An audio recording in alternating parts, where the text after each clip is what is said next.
Hello, it's the beginning of March today. Actually, it's the 1st, so it is right at the beginning. So I'm just going to give you a little update and show you how everything's getting on. I've got some seeds that I need to, or some seedlings that I need to prick out, and they'll all be pricked out the same. So I will just show you how one of those is getting on. Excuse me. I'm not going to sow any seeds at the moment. I will sow the March seeds in 2 weeks' time. So there are an awful lot of those to do. So you'll have to wait for 2 weeks' time to see which ones I'm going to do.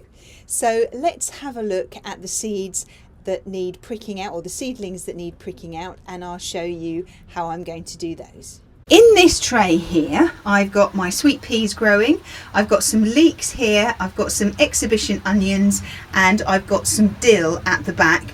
The first lot of chives still aren't coming up, but then these seeds were actually quite old. I have sowed some more, but I will leave these and I'll give them a little bit more time. Now, the dill, the exhibition onions and the leeks will all need to be done exactly the same. When you do your sweet peas, you need to be very, very careful not to disturb the roots. So if, like this one here, these two, they're actually quite close together, I'm actually going to prick those out together. So I've got here a stick. This is a little pea stick, and it's just the right size. If you want to use a dibber or if you want to use a pencil, it's entirely up to you, but something that's fairly small. Now what I'm going to do with all of these is I'm going to prick them out and put them into little 3-inch square pots here, and I'm just going to use normal multi-purpose compost. So let me show you in a little bit more detail how I can do those. Here's my 3-inch pot.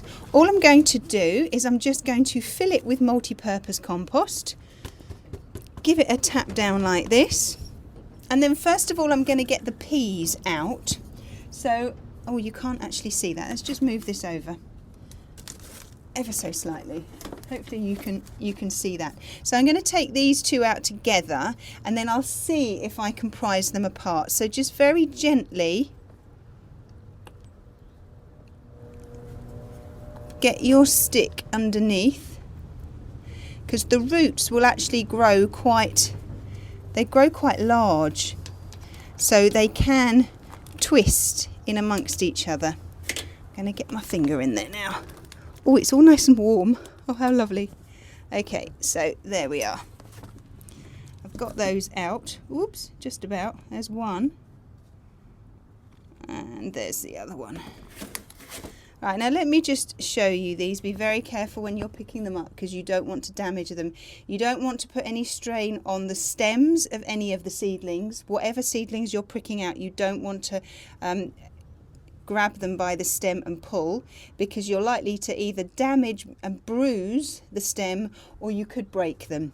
So either right at the bottom, as I did with these ones, or from one of the leaves, because if you break one of the leaves it doesn't really matter. Now if we look slightly closer at this, hopefully you can see there's the pea there. Let me get my pointy stick. Let's get it around the right way.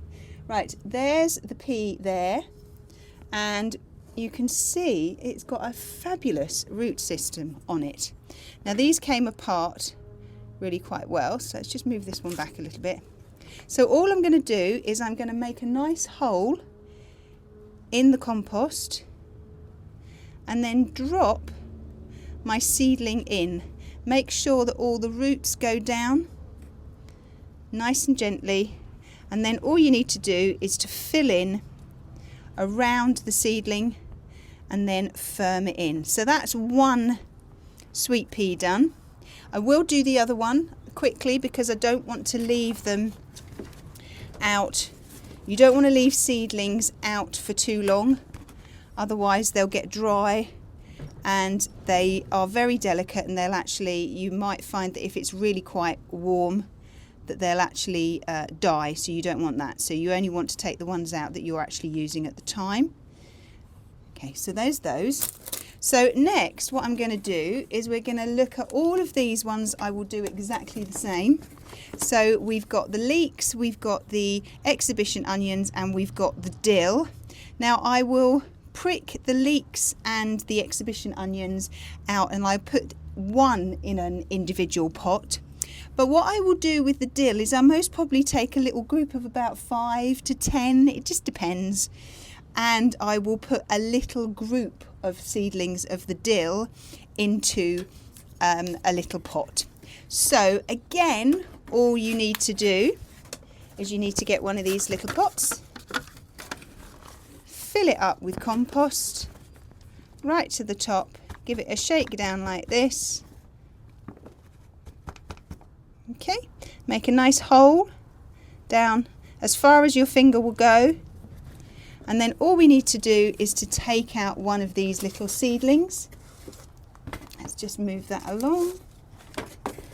Okay, so I will start with, well actually I will start with, I think, the exhibition onions, because they're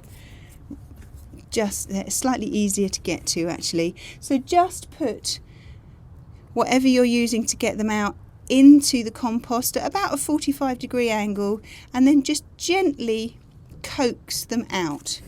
Grab hold of the seedling at the very tip. Sorry, my arm is in the way. And you can encourage your little seedling to come out. Let's move that back there. So here we've got our pot with our hole, and all I'm going to do is just drop it in. Okay, it's gone down quite a long way, but that's absolutely fine.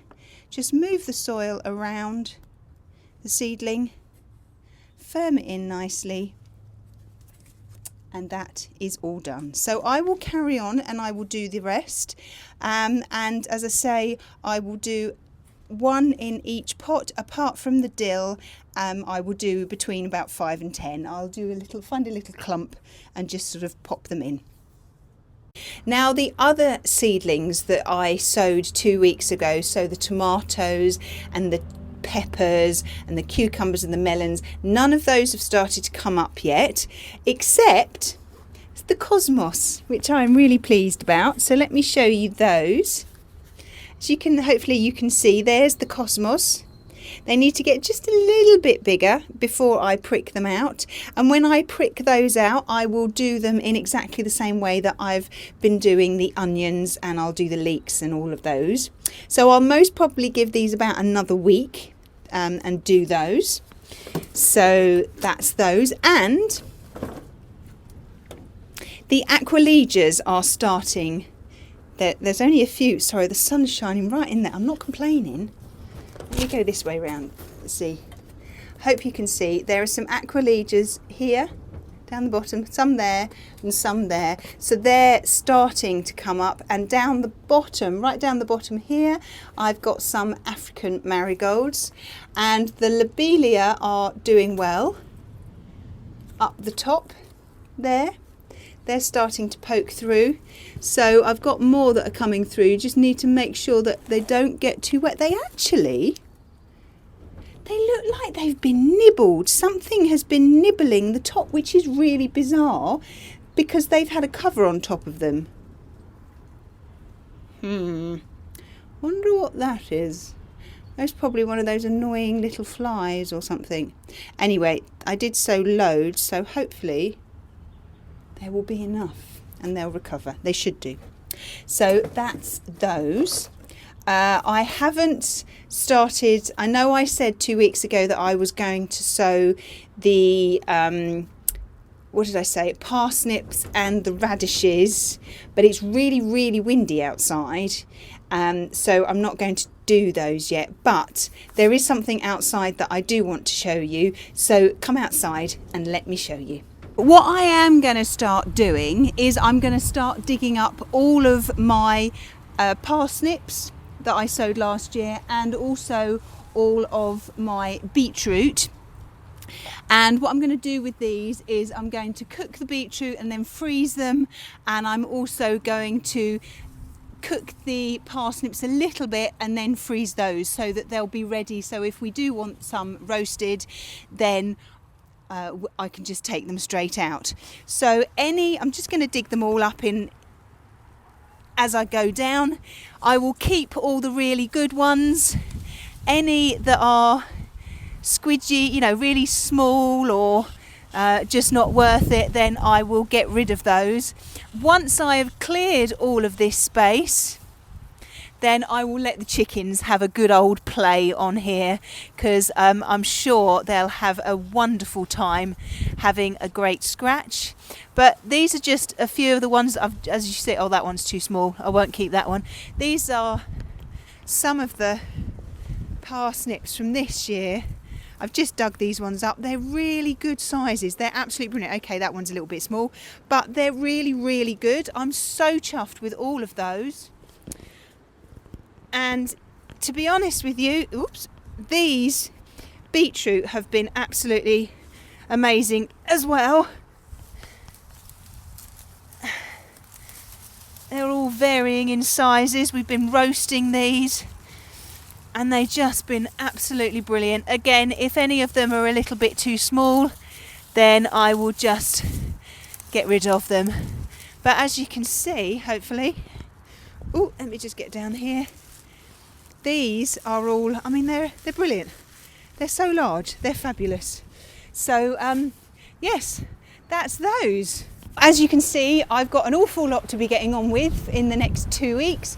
Hopefully this weekend I will be able to clear all of the beetroot and the parsnips. I've got some parsnips over in a diagonal bed over there.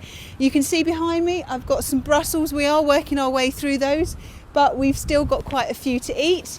So I expect it will get to the point where I'll actually harvest all of those and stick a load of those in the freezer as well. I've got kale behind me here, which I keep pulling up and giving to the chickens, which they just love. So there's plenty to be getting on with. I need to clear this space, and once I have done that, I'll put a little net up and I'll let the chickens have a play, which I'm sure they will absolutely love. Well, it's another breezy day down here, not as windy as it has been, but Jorge is, actually it's not this far down, it's giving Wales a bit of a battering at the moment, so we seem to be off the hook for this one. But anyway, as you can see, I've got an awful lot to be getting on with, so I'd better stop talking to you and I better do some work. Anyway, I hope you found what I've shown you useful, and I look forward to seeing you in 2 weeks' time. Bye bye.